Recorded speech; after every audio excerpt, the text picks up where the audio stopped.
Now today on Car Traction, it's going to be an interesting one because today we're off to the Inglenook Classic, which is a really good breakfast car meeting that we've been to in St Helens, just above Liverpool.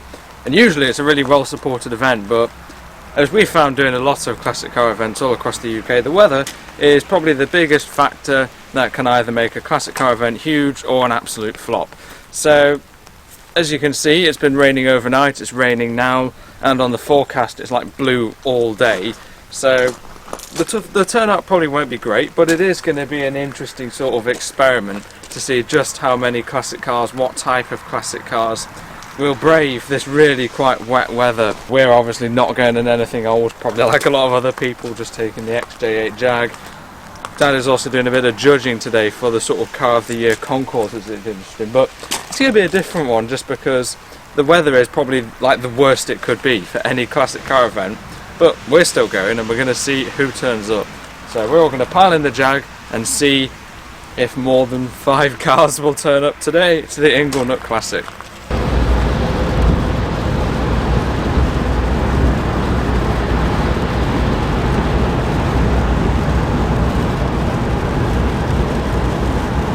Well everyone, here we are in the first car park in the XJ8 Jag. There's actually a few nice cars here, but what have been voted the best cars are down here. Now they do this event probably every 2 months or so, and they vote the best car of the day. And today's Inglenook Classic is the last of the 2025 season, which means we've got all of the best car of the day winners here, which will be competing for the best car of the year, and the judge is Dad, old classic car. Now it looks like we've got some pretty fierce competition and a lot of different styles of cars here in this very aesthetic barn. So each one of these cars has won one of the separate events at some point, immediately jumping out to me because it's exactly the sort of car I love. Is this Jaguar Mark II. Absolutely stunning looking car in dark blue with black or also dark blue painted wire wheels. This one has had a few upgrades. It's converted to a 5-speed gearbox. Good thing is that they got a period correct gear lever. It doesn't look too out of place. Means it's a little bit longer legged on motorways, for example, even though they would have been 4-speed overdrive. But yeah, that, and it's also got some nice Blockley original tread pattern tyres. They look Blockley, I'm not sure, something that's period correct, which does suit that one. What a lovely looking car. There's no strict criteria for Dad's judging today. It's sort of a mixture of condition, interesting history and interesting owners. And yeah, for condition, wow, everything is absolutely spotless on this particular Ford Mustang here. 289 Ford V8. Convertible American racing, are they? Alloy wheels maybe. What a sharp looking car that is. I can see why that one won. And also this Mark II Jaguar, probably the car I'd have out of the lot. That just looks absolutely stunning. And this was also a winner as well, the very modified and very individual Nissan 350Z. One of the good things about JDM cars like this is there's so many different modified parts and styles and preferences. You know, you can see 5 of them and they're all completely different, and this sort of adds up to the variety of cars we've had as winners. I'm guessing the particular owner, the current owner of this one, has done most of the mods. You sort of make it your own car and that sort of thing. And another bit of stiff competition, in my opinion, for the car of the year is this rather smart Triumph Herald 1200 convertible. This looks a very original little car, very clean in light blue. It looks absolutely stunning, immaculate condition. Then next up for the award is the Vauxhall Senator 3 litre. This car has actually probably one of the more interesting histories. I believe the owner recommissioned it after it had been sat around for a little while, and then probably quite soon after, by the sound of it, someone crashed into it, so he had to rebuild it all again. And while it's one of the more modern cars in the lineup, which you could argue is an easier ownership, you could also argue that a Vauxhall Senator is an extremely obscure car, very rare car, and then almost impossible probably to find parts for. So in that respect, it's one of the cars that requires more effort to own, actually, and is certainly probably up there, I think, on the list for the best of the year. square exhaust pipes as well. They look pretty cool, I'm not going to lie. Absolutely immaculate condition, as I said, probably rebuilt a couple of times by its current owner. A lot of work gone into that one. And they're very, very smart. Helm and Imp, although this looks to be a... Is it a Sunbeam Stiletto? I think it's a Sunbeam Imp Sport. Ah. This is quite a modified little car. I think it's modified for like light rally use and club events, this one. On their Facebook group they did a little write-up about each of the cars in the contest for Best of the Year. So I think this one is quite a modified little car. Enlarged engine, I think, by about 300cc, so a powerful little car. Absolutely immaculate condition, lovely wheels, lovely interior. One of the cars that I think probably gets used the most out of a lot of these, although the Jag, I think, has been to Spain and all sorts of places. There you go. Quite a well-sorted little engine. So yeah, it'll be interesting to see which of this lot will win later on, what Dad's verdict will be. Spent a little while with Dad mulling over the car of the year to be, and I imagine during that time a few more cars will have arrived in this section down there, and there's also another section down there. We're not on the main field like we were for the last video, the last time we came here a couple of months ago, so let's see what else has rocked up on a very, very wet day.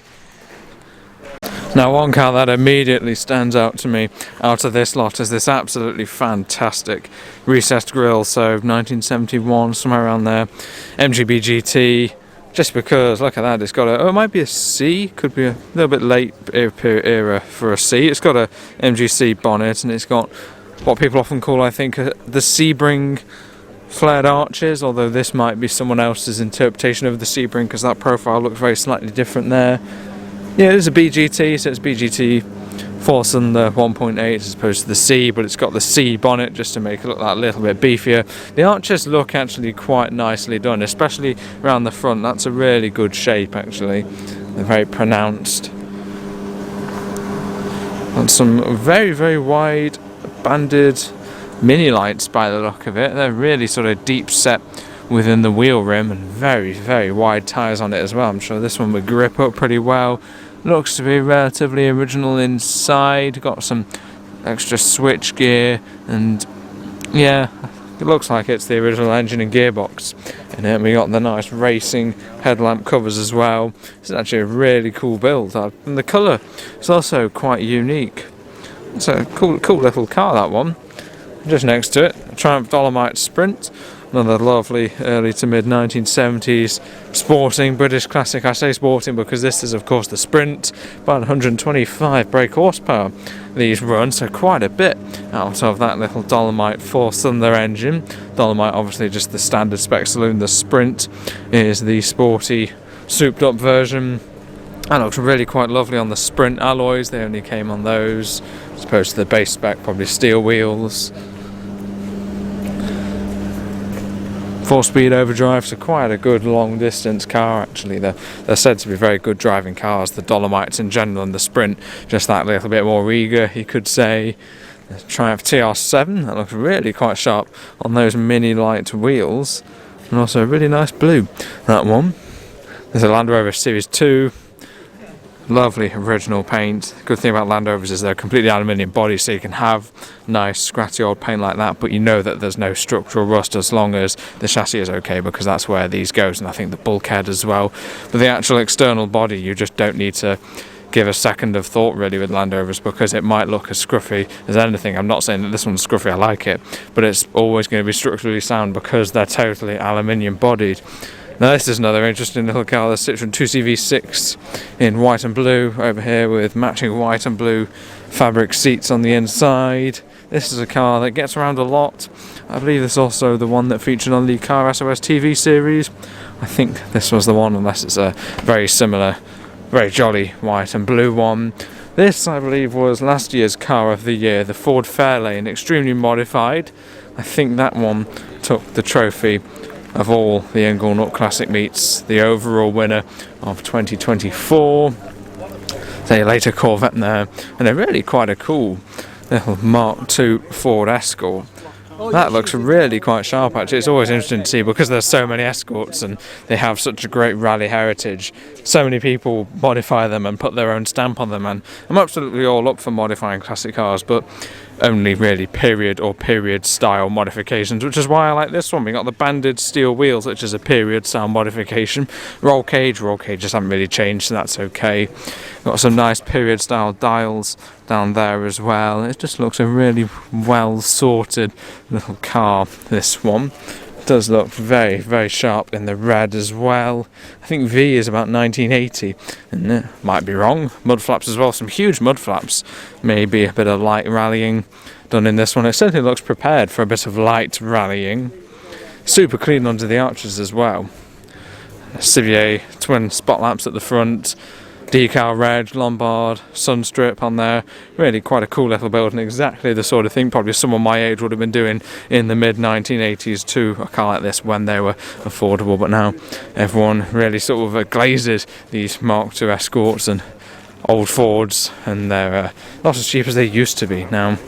This is a Toyota Celica, a very rare convertible car, not something I've seen before. I should also mention over there was the vintage bike stable. I bought a great old bike stand from him because he was selling up the shop, and I think moving to just doing a bit of it at home just as a semi-retirement thing, so the shop is now available to let. It was a cool little shop, proper old-fashioned bike shop, and yeah, very rare old Celica here, 2-litre GT.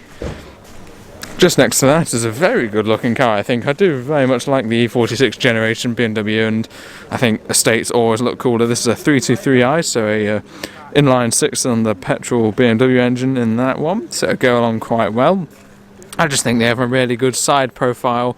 The E46s, I'm sure these will be appreciated more like any BMW before too long. Automatic in that one, but what a clean looking car. This is an also really practical. This is your E46? It certainly is. How long have you had this one? About 12 months. Oh, right, wow. So why the E46 estate for you? Because it was available. Basically. Right. I always wanted a straight 6. Yep. So I just thought I'd pick it up. So it's on 70,000 miles. Right. 25 years old. And it's like new inside. I don't think the back It's very, very smart, isn't it? Wow. Thanks, yeah. Wow, yeah. Practical as well. Very practical. Yeah. So I'm going to use it as a bit of a daily run around for the time being. Yeah. But yeah, it's the last of the this engine before they started putting all the turbos and stuff. Yeah. All that kind of stuff. Yeah, everyone sort of raves about these engines, like the S50 or something like that, isn't it? Bomb-proof, yeah. Yeah. Wow. Yeah. Hopefully get it into Europe next year. Oh, good. Yeah. Wow, what an immaculate E46 estate. Yeah, it's great to see that, thanks. No problem. Yeah, I think they're very good looking cars, to be honest, actually, yeah. No!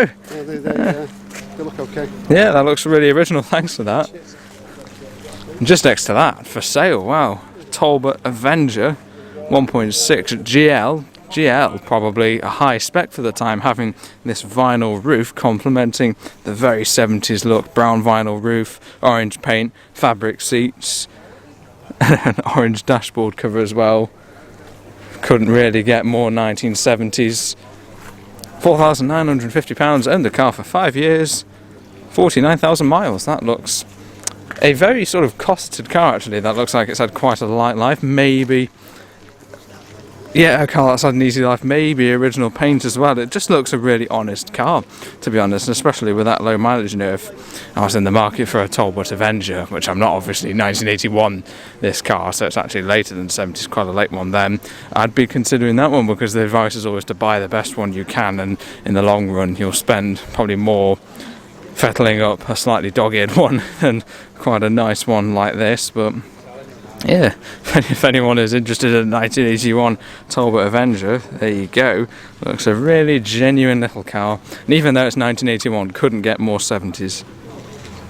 Now, today's video, as I said, was meant to be a bit of an experiment to see how many old cars would come out despite the rain, and it sort of worked and it's sort of not, because it's genuinely not even raining. You guys saw the forecast B-roll I put up. It's meant to be just a blanket of rain, and alright, it's a bit grey, but there's no actual precipitation. But of course it has been raining quite heavily, and the roads are still very wet, and a lot of people wouldn't bring out their old cars.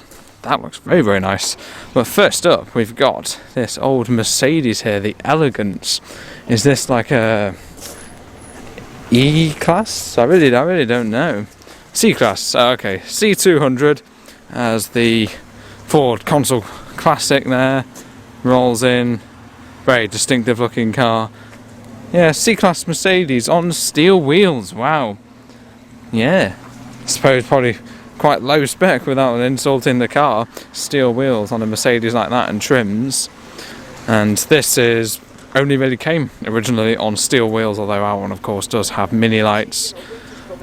Very, very tasty Triumph Herald. Is it a 1200 or a 1250? It is a 1200, so effectively the same car, maybe even the same colour as the one in for Best of the Year, whichever event it was, maybe any event during the year, it was the best car of the day, and of course now it's in the best car of the year. This is like a fixed head version of that one, effectively, that's almost identical colours. This is a slightly later era one on an E-Reg, sort of 67, so is it 67, something like that? 68, maybe a little bit, I don't know. But yeah, that looks a really lovely little car. Once again, very, very original, lovely complementing interior as well.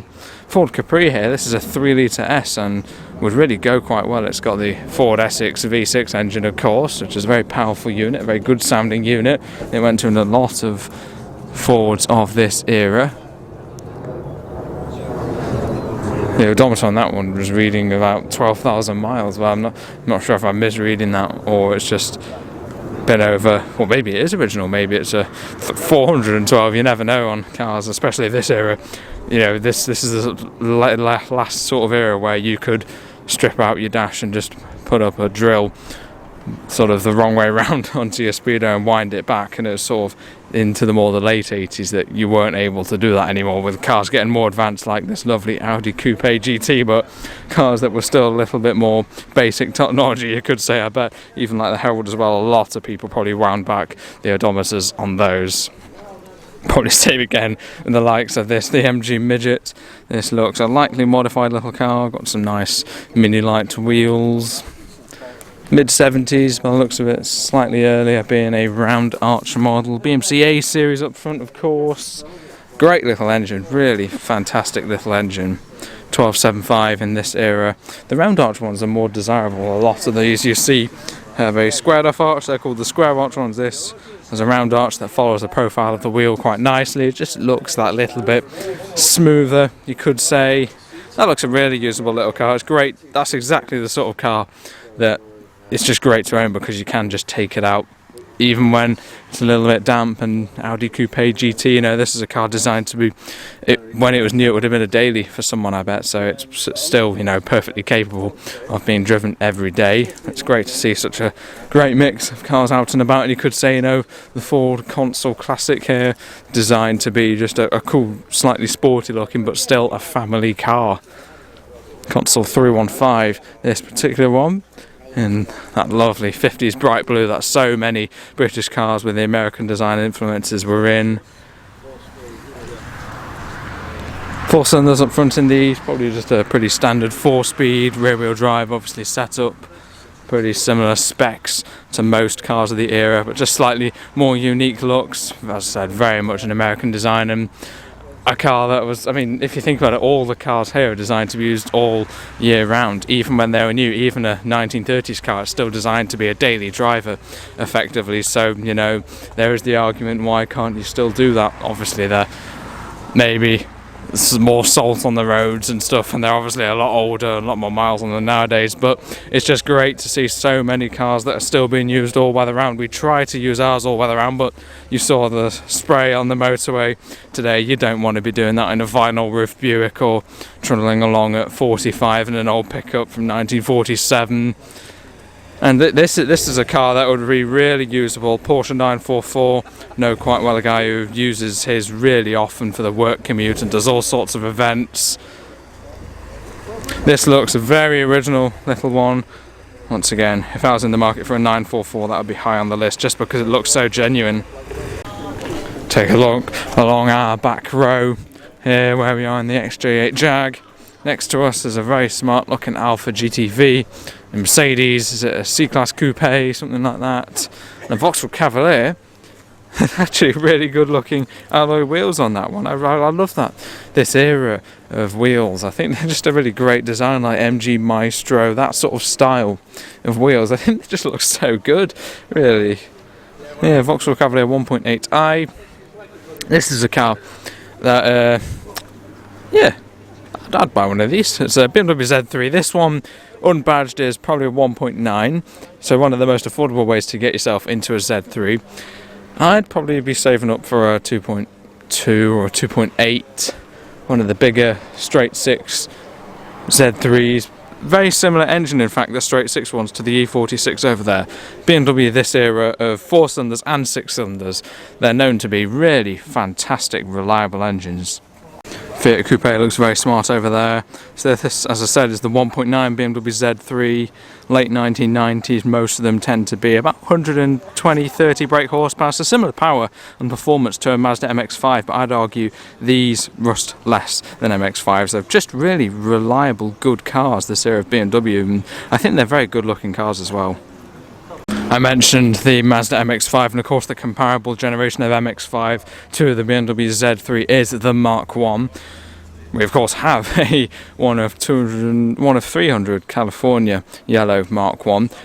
I'm absolutely not slagging it off compared to the BMW Z3. I probably just have a slight personal preference to 6 cylinders, but the engines in these are absolutely wonderful engines, and even though they do have a reputation for rusting, buy a good one and put under seal under it. We use ours all year round, and they're just brilliant drivers, little cars.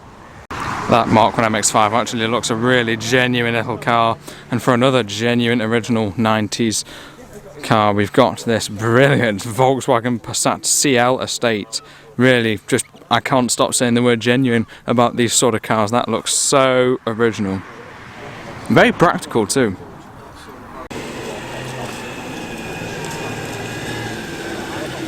Looks like I've just missed the best car of the year presentations, got distracted by this bacon butty. I think they've just announced it. So everyone, do let me know what your car of the year would be, and if you agree with a bit of me and mostly Dad's decision. The car of the year and the one I would most preferably have are different. The one I would most preferably have personally is the Jag Mark II. But that Herald has been beautifully restored, and it's got a fantastic story, and it's just the most original car I've seen in a long time, which is why it is the winner of the car of the year. That chap standing in front has got his trophy, and the Inglenook Classic car of the year is this really, really rather lovely Triumph Herald 1200, just the most original car, effectively a carbon copy of the hardtop coupe one we just saw. Yeah, well deserved winner, this one. Just everything about it, especially the roof. The roof is just a really nice. I think it is a new roof, but it's just absolutely exactly period correct. The only thing is get an old fuel filler cap.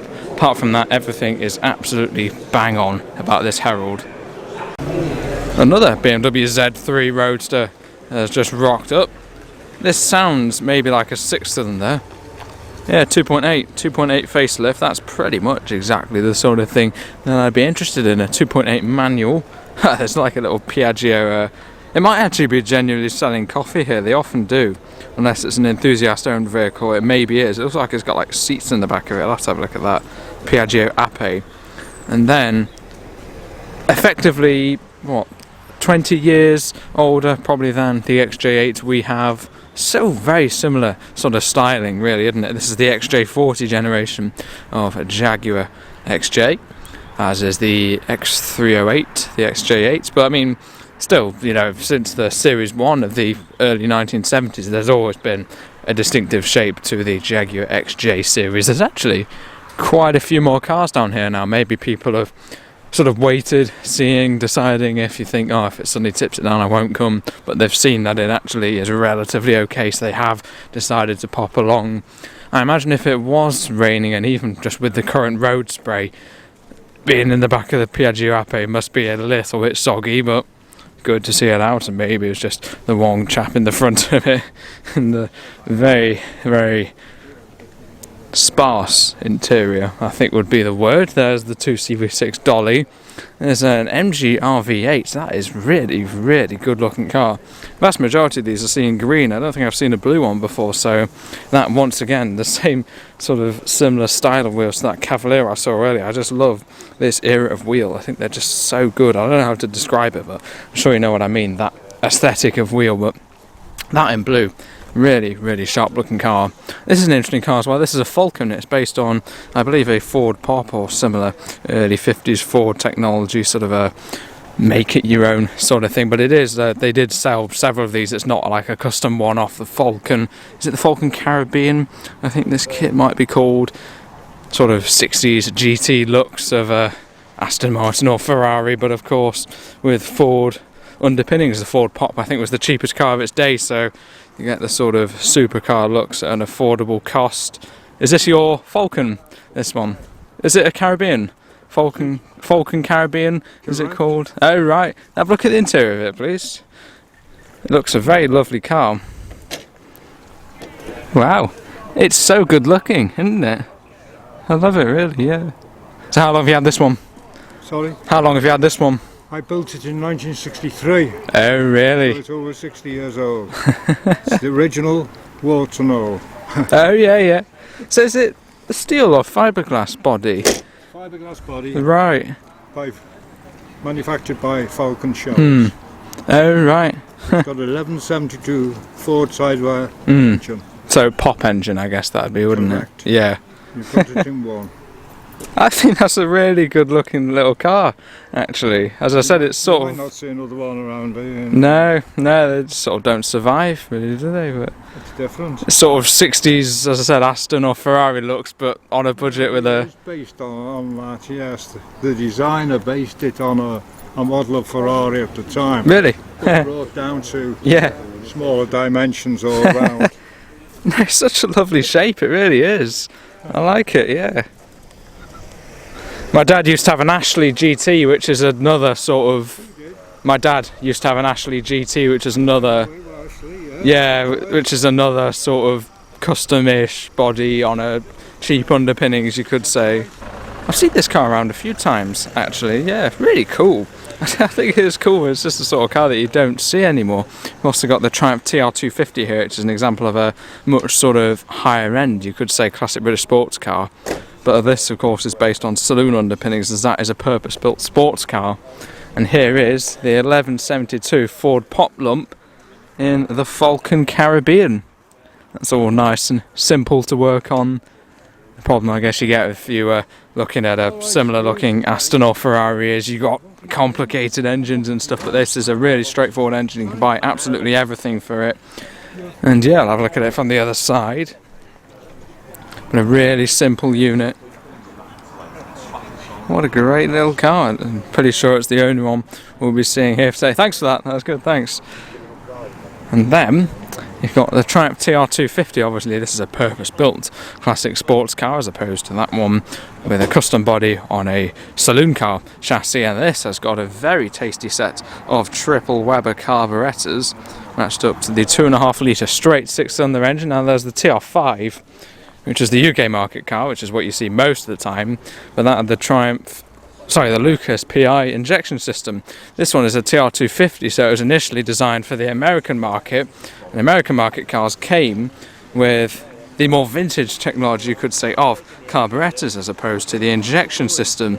But American market, this would have been left-hand drive originally, so this one has been converted. It's been brought back over to the UK, converted to right-hand drive at some point, but it's retained its carburetors. Now I personally prefer the sound and simplicity. You can really tinker with old carburetors as opposed to injection. It's a little bit of a sort of black magic science, but that is the ideal, really. I still think left-hand drive is cool, but right-hand drive is obviously just so much more practical, and that would just sound fantastic. It's a great sounding engine, especially on triple Weber carbs, like that lovely setup. Really, really throaty sounding unit that would be. On its way out, there's also an Austin taxi that's just rocked up, but lovely, lovely Mark II Jag. As I said, the car of today that I would most want to take home, but not the car of the year. Although it was a very close second place for Dad. That Mark II Jag made a lovely, lovely burble as it went. Either manoeuvring or going is that 2.8 wide body Z3 BMW. Unusual in green, haven't seen a green one before. And we have the XJ40, but now we have the generation of XJ Jaguar, which came just before the XJ40. This is the Series 3. Grandad used to have one of these.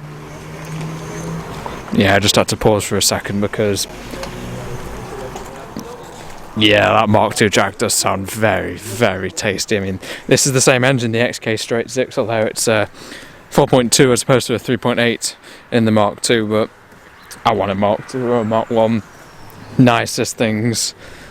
And just the sound, just the sound of those early XK engines, a little bit more vocal than the later ones, but this is more of a meant to be quiet and comfortable car. Once again, this looks to be a really genuine car. When you see like period glass stickers and stuff, I'm sure you know what I mean. It just shows that the car is very genuine. And I'll stop for a moment because this has a manual gearbox, which is extremely rare for this. This is a beautiful, beautiful condition car, Series 3 Jaguar XJ6 4.2, and one of probably very, very, very, very, very, very, very few ones spec'd, if it is original, with a manual 5-speed gearbox. Vast majority of these 3-speed autos, literally about 99% of them, immaculate condition, and that with a manual gearbox would actually be a really great car to drive. And I don't know whether it's original, but it's so clean. This wide body Z3 is a very, very good looking car and exactly the sort of thing I could be quite interested in, basically as soon as insurance allows me. At the end of the day, it's a straight 6 rear wheel drive, decent brake horsepower BMW, and in insurers' eyes they're probably going to have a fit about that at 18 or 19. And yeah, it's just the insurance's problem. These cars are really affordable, almost surprisingly affordable for how good they are. They're right at the bottom of their value curve, and they're fantastic buys at the moment, and I think they're almost sure to go up in value in maybe over the next 5 years, 5+ years, because it's a straight 6 BMW and they all do eventually. But now, you know, you can probably get one of these for just around £3,000 to £3,500, which is really, really nothing. The used car market in the UK is incredibly cheap as a whole, really, but yeah, 2.8 is about 170, 180 brake horsepower up front, so it has got some poke, this car. And also especially compared to my 55 brake, and it's probably even lost a few of those Volkswagen Fox, it's going to feel pretty nippy.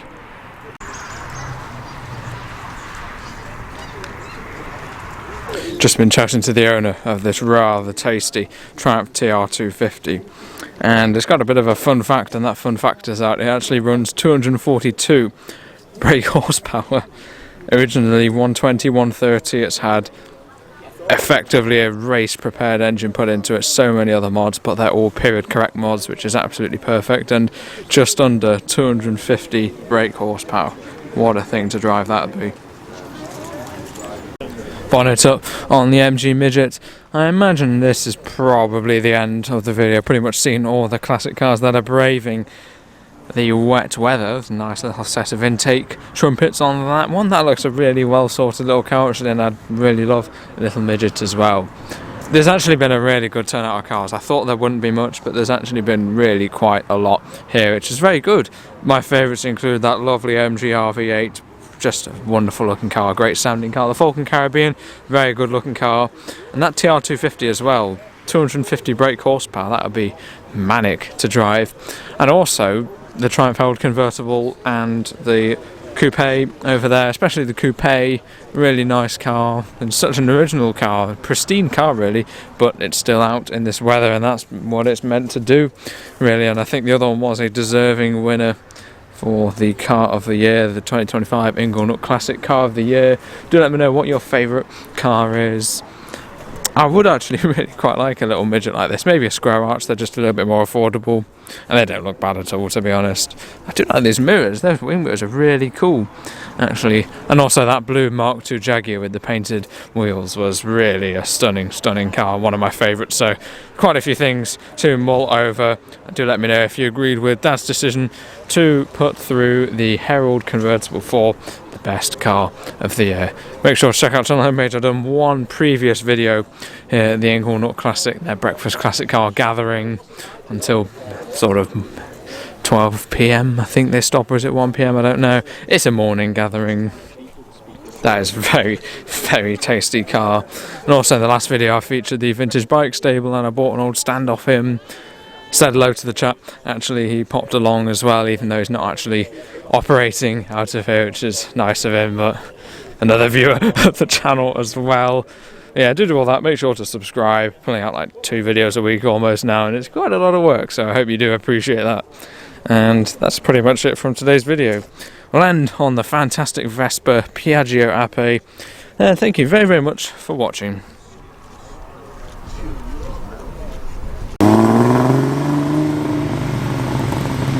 Very tasty. 250 brake horsepower. Be quiet now. To hear it.